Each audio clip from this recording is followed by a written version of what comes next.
कमली अपने साल भर के बच्चे को लेकर घर के बाहर कदम रखी ही थी कि उसकी सास ने आवाज लगाते हुए कहा, सुन रे कमली, काम से लौटते वक्त पंडिताइन की दुकान से आध किलो नमक लेना ना भूलना।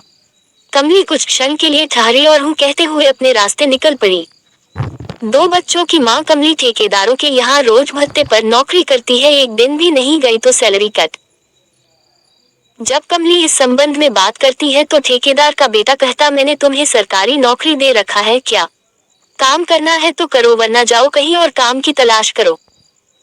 कमली जवाब देती, इतने दिन से तो काम करते आई हूँ तुम्हारे यहाँ, जब तुम्हारे बाप थे तो पूरा का पूरा महीना का पैसा आता और तुम हो की।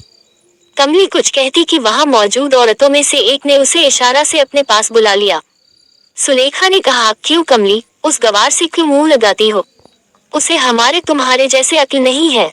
अक्ल होता तो मरते हुए बाप को बचा नहीं लेता। चंद पैसों की खातिर अपने बाप को मार डाला। कमली अंधेरा होने से पहले घर वापस आ गई। आते ही सासू ने पूछा, क्यों रे कमली, पंडिताइन की दुकान से नमक लाई कि नहीं? कहीं दिख नहीं रही। कमली झूठ बोली, पंडिताइन की दुकान बंद था। किसी ने हमें बताया कि वह अपने नहर चली गई है। सास ने कहा, आज बिना नमक ही साग बनाना पड़ेगा। देखा रामुआ के बीबी के पास, मुझसे भी बीते दिन मानकर 1 तोला नमक ले गई थी। कमबख्त लौटाई नहीं है। अब तक कमली की आवाज नहीं सुनकर सासू बोली, कहाँ मर गई? कुछ ना बोल रही है। कमली अपना हाथ मुंह धोते हुए आवाज लगाए, आ रही हूँ। चिल्ला क्यों रही हो? चिल्लाऊं क्यों नहीं? इतनी देर से बकबक किए जा रही हूँ और एक शब्द बोलने का नाम नहीं ले रही है। कमली अपना पैर पटकते हुए आए और सास के पास आकर खड़ी हो गई। खड़ी ही रहेगी, जा रामुआ के बीवी के पास 1 तोला नमक लेती आ, जल्दी कर, अंधेरा होने वाला है। जंगली जानवरों का आना शुरू हो जाएगा, सबके दरवाजे बंद हो जाएंगे और हाँ देखना कल मुम्हा पीकर नशा में कहाँ पड़ा हुआ है। खोज खबर करती आना। जंगल से कुछ ही दूरी पर एक छोटा बस्ती है जो धीरे धीरे छोटे गांव में विकसित हो गया, पर एक दूसरे की झोपड़ी अभी भी कुछ दूरी पर बना हुआ है। कभी कभार इस गांव में बाघ, चीता और अन्य जंगली जानवर रास्ता भटक कर गांव की तरफ आ जाते हैं और लोगों और पालतू जानवरों पर हमला कर देते। इसी हमले में कमली के ससुर मारे गए। समय पर इलाज की व्यवस्था नहीं हो पाया, जिसके कारण धीरे धीरे मौत के मुंह में चले गए थे।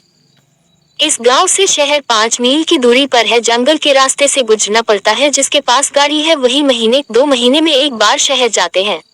ऐसे भला कौन शहर जाने के लिए इतना जोखिम उठाए? ये लोग कई वर्ष पहले औरंगजेब के डर से यहाँ भागकर चले आए थे। तब से यही इन लोगों का बसेरा हो गया। इस तरह के छोटे छोटे गांव 8-10 होंगे जो जंगल के पास ही है।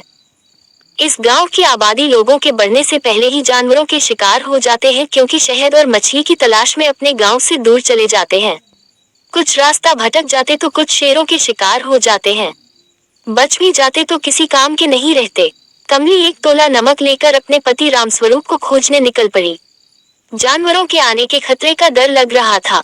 सभी जगह रामस्वरूप को खोज लिया पर कहीं नहीं दिखाई दिया। कमली ने सोचा, जिंदा रहा तो आएगा, नहीं तो। दरवाजा खोलकर कमली अंदर गई। दोनों बेटे के साथ उसकी सास सो रही थी। सामने खटिया पर सुबह का सूखा रोटी पड़ा हुआ था। उसने सोचा, वही खाकर अपनी भूख मिटा लिया होगा। कितने रात इन लोगों ने बिना खाए सो गए थे। उसकी आंख लगी ही थी कि बच्चे की रोने की आवाज सुनकर जगी। अपने 1 साल के बच्चे को तेंदुए दबाकर जा रहा था। इसने घर में रखे भाले से उसके ऊपर वार कर दिया।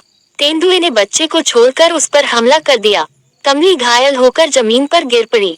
उन लोगों की आवाज सुनकर आसपास के घरों से आदमी अपने हथियार लेकर दौड़ते हुए आया। तेंदुए डर कर भाग गया, पर कमली खून से लथपथ जमीन पर पड़ी थी। कमली की सांसें कम होते जा रहे थे और अंततः वह अपने बच्चे को छोड़ सदा के लिए अपनी आंखें बंद कर ली। उसका पति रामस्वरूप अब भी नशे में धुत अपनी पत्नी कमली को एक बार देखा और खटिया पर लुढ़क गया।